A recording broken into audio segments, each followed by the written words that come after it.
ఏపీలోని వరద ప్రభావిత ప్రాంతాల్లో కేంద్ర బృందం పర్యటించింది. వరద నష్టంపై కేంద్రానికి నివేదిక అందించేందుకు కేంద్ర హోంశాఖ అదనపు కార్యదర్శి సంజీవ్ కుమార్ జిందాల్ నేతృత్వంలోని ప్రత్యేక బృందం విజయవాడలో పర్యటించింది. భారీ వర్షాలు, వరదల ధాటికి నీట మునిగిన కండ్రిక, పైపుల road, Visalandhra colony, Sundarayya Nagar, Ajit Singh Nagar, Prakash Nagar, LBS Nagar, Payakapuram, చేపల మార్కెట్ తదితర ప్రాంతాలను సందర్శించారు.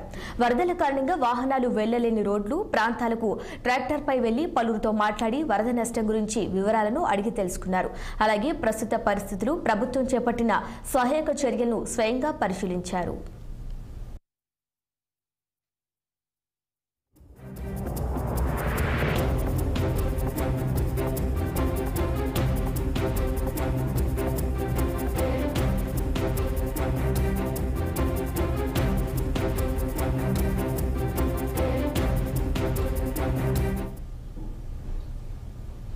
వైసీపీ నేత బాపట్ల మాజీ ఎంపీ